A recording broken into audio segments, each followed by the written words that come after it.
Hola, hablamos desde Guatemala para el periódico digital atlánticohoy.com para su sesión Educando, donde agradecemos y saludamos al periodista Domingo Jorge por el seguimiento que está haciendo del movimiento OAOA en Hispanoamérica. La primera pregunta que nos realiza es si sigue teniendo la enseñanza tradicional un peso muy grande en la educación matemática y el por qué. Pues efectivamente, sigue predominando la enseñanza tradicional de las matemáticas.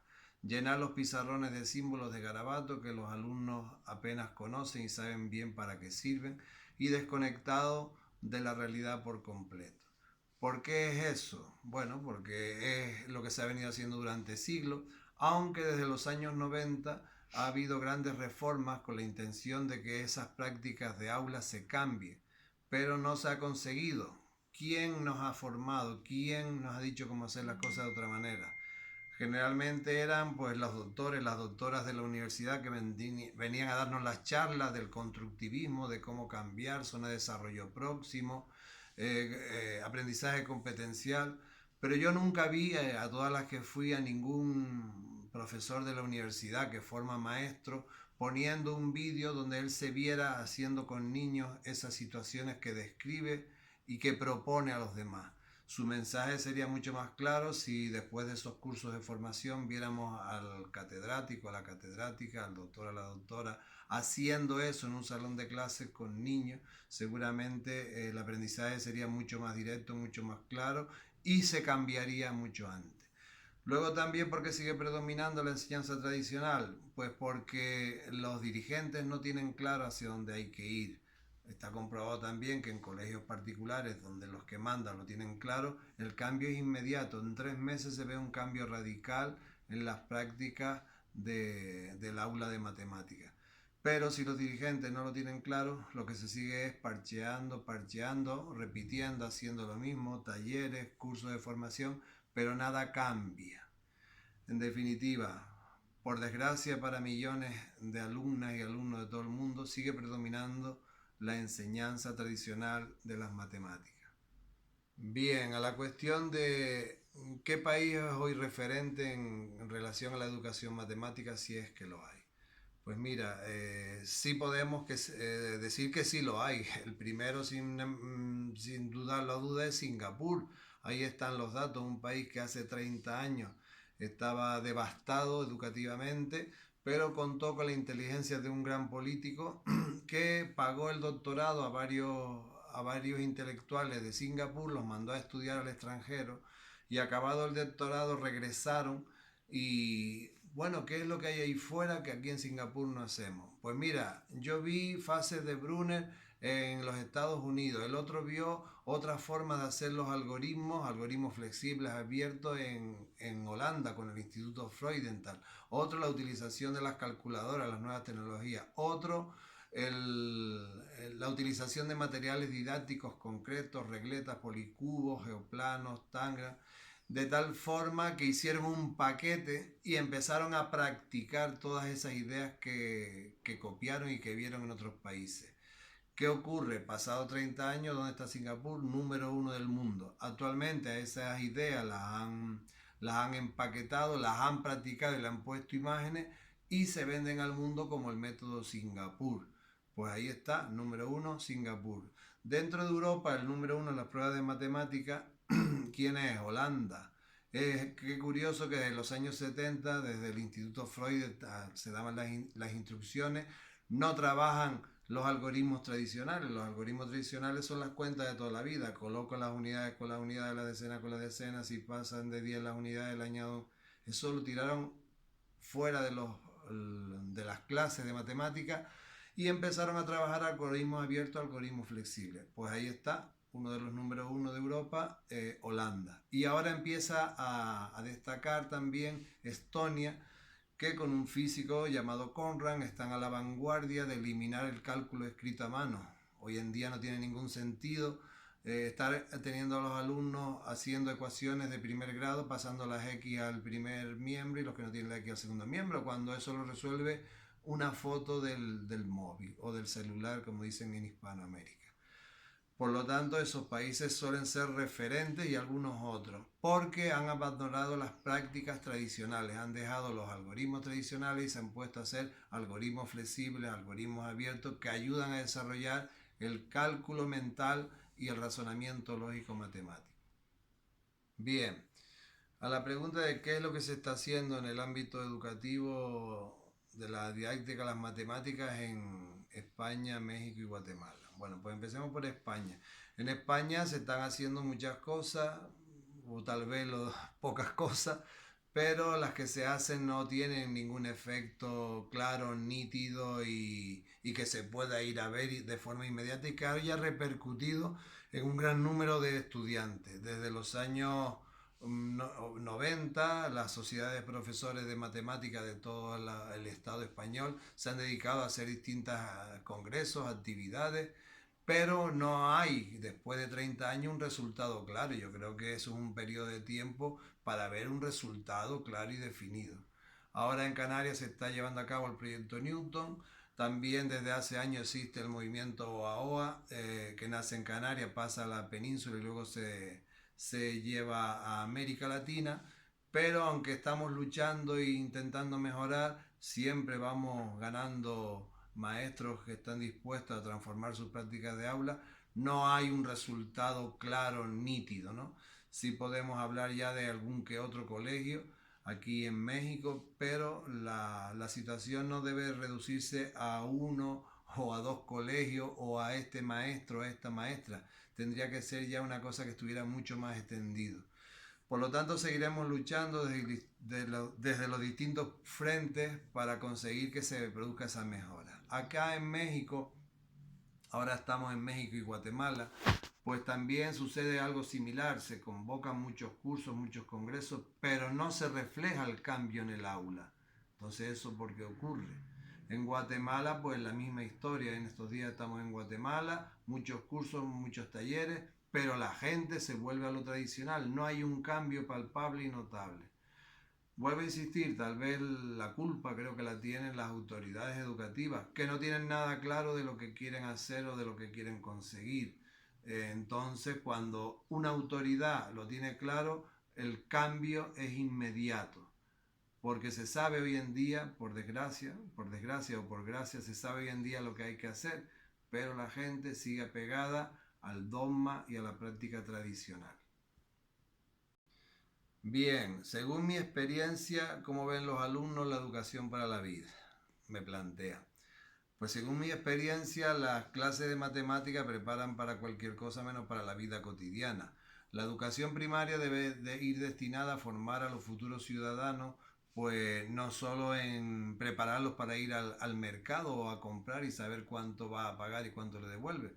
No solo para eso, pero sí también para eso. Y la situación es que la mayoría de los alumnos acaban sexto de primaria en España, por aquí, y apenas son capaces de calcular 3 4 productos, el total de 3 o 4 productos, y si se paga con un billete superior, no saben cuánto les van a regresar, después de haberlos tenido 6 años ahí en la educación primaria, acosándolos a sumas, restas, multiplicaciones, divisiones, operaciones con fracciones. ¿Cómo es posible que llegando a la secundaria apenas tengan claro nada de eso? Pues esa es la demostración de que lo que se hace en la escuela poco sirve para la vida cotidiana. Sí tenemos datos perfectamente contrastados en ciertas zonas, en Canarias, en varias maestras, pero concretamente voy a citar dos: el Colegio Aguirre de la Laguna y el Colegio Isaac de Vega en San Isidro, donde ahí se ve claramente, se puede ir a ver cuando quieran, lo que aprenden los alumnos es de utilidad para su uso cotidiano, para resolver problemas no solo de aritmética, sino también para desarrollar su razonamiento lógico matemático. En conclusión, la mayoría de las prácticas que se están llevando a cabo en escuelas e institutos no preparan al alumno para la enseñanza o la vida o para desenvolverse en la vida cotidiana.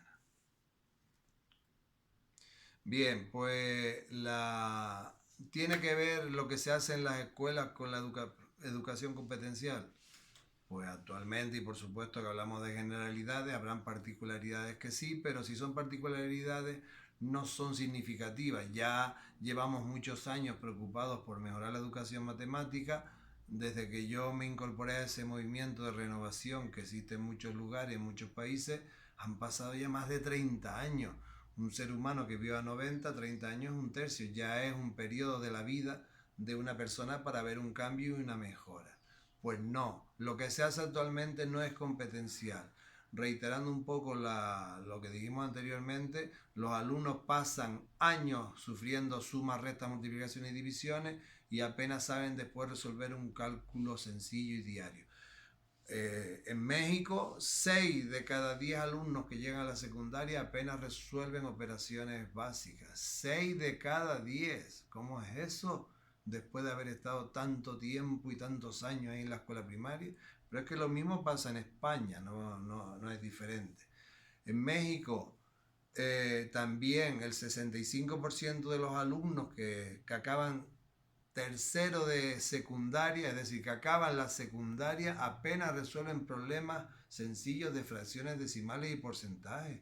¿Cómo es posible después de 6 años en primaria y 3 años en la secundaria? Sí, es posible porque lo que se les enseña son los algoritmos tradicionales que entorpecen la mente y no dejan desarrollar el razonamiento lógico ni el cálculo mental con números pequeños. Pues ahí está, nada es competencial. Luego si seguimos subiendo para la prepa y la universidad, los algoritmos tradicionales los forman derivadas, integrales, límites, matrices determinantes, funciones y esa metralla de ejercicios y de algoritmos matemáticos y la gente acaba la preparatoria, el bachillerato y no hay una persona que yo le diga, acabado el bachillerato en España, el último, un conocido mío familiar. Oye, ¿me podrías poner un ejemplo para qué sirve una derivada, una integral, una matriz? No tienen ni idea, después de haberlo fundido durante años a hacer ese tipo de cálculos. Cuando hoy en día eso se resuelve con el celular y podemos hacer la mejor educación matemática de todos los tiempos, pero la gente quiere seguir preparando para el siglo XV porque es lo cómodo, es lo fácil. Pues, ¿cuándo se va a dar el cambio? Pues, como alguien no venga y tenga bastante poder y fuerza y presione y obliga al cambio, jamás creo que se vaya a dar. Todo lo demás, por mucho amor y mucha pasión que uno le eche, serán parches y acciones y bueno, y vamos a ver si con el tiempo, pero lo triste es que hoy en día se sabe lo que hay que hacer. Entonces, bueno, pues de competencial no es nada el aprendizaje que se está dando de las matemáticas en primaria, secundaria, bachillerato y la universidad. Siguen acabando los ingenieros y mucha gente en los primeros años de universidad con integrales, derivadas, límites y no saben aplicar nada de esas herramientas luego a la profesión que van a desarrollar. Bien, la última pregunta es, ¿qué queda hacer en la educación matemática en el siglo XXI? Bueno, pues primero, que todo el mundo se entere que estamos en el siglo XXI, porque la mayoría de las escuelas se sigue preparando para el siglo XIX. Voy a decir cosas que se saben desde hace 40 años, yo simplemente las voy a reiterar, porque eso es lo que hemos hecho nosotros, siempre copiarnos las buenas ideas de los demás para ponerlas en práctica. Lo que hay es que lo que se aprende en la escuela sea útil, sirva en la primaria pues para la vida cotidiana y para poder continuar los estudios en la secundaria. En la secundaria que por favor se dejen de estar insistiendo en tantos algoritmos, límites, límites integrales, derivadas, logaritmos, etcétera, y sí que los alumnos tengan claros esos conceptos y dónde se puede aplicar eso en la sanidad, en la economía, en la astronomía. Porque la resolución se hace con un celular, con un móvil. No lo digo yo, lo dice Conrad, un físico que está promoviendo la eliminación del cálculo a mano en Estonia, país que también está empezando a destacar en educación matemática. El 80% de lo que se da en las clases de matemáticas no sirve para nada. Y no se puede estar hoy en día enseñando a resolver a los niños sistemas de ecuaciones cuando eso con una foto se resuelve. Sí hay que enseñarles saber qué implica que una solución nos dé -2 más 2. ¿Dónde? En la economía, en la astronomía, en la medicina, en la biología. Pero ¿qué ocurre? Los profesores no estamos preparados, yo el primero. Pero bueno, lo reconozco, no estamos preparados y quien prepara a los profesores, que son las universidades, tampoco están preparados ni quieren prepararse. En definitiva, se necesita un cambio radical. Estas son palabras que leí yo una vez de un ingeniero boliviano que decía en el año 79 y ahora las hago mías. Se necesita un cambio radical de los programas de enseñanza y aprendizaje desde infantil hasta la universidad. Hasta que ese cambio radical no se dé, todo lo que vamos a estar haciendo son pequeños parches por aquí, pequeños parches por allá. Pues nada más, muchas gracias por la entrevista y a vuestra disposición. Bien, por último, agradecer al periódico atlánticohoy.com y de manera especial a su sesión Educando, dirigida por el periodista Domingo Jorge, al cual le quedamos muy agradecidos por el seguimiento que ha hecho del movimiento AOA en este tiempo que se está expandiendo por América Latina, por Hispanoamérica, y de manera especial en México. En esta ocasión ha sido un desborde y se han quedado cientos de maestras y de maestros mexicanos con el hacha alzada para empezar en agosto, aquí el curso empieza en agosto, a eliminar los algoritmos tradicionales de las pizarras mexicanas. Bueno, en definitiva, muchas gracias a Atlántico Hoy por la disposición en dar a conocer lo que hace el movimiento OAOA en Hispanoamérica.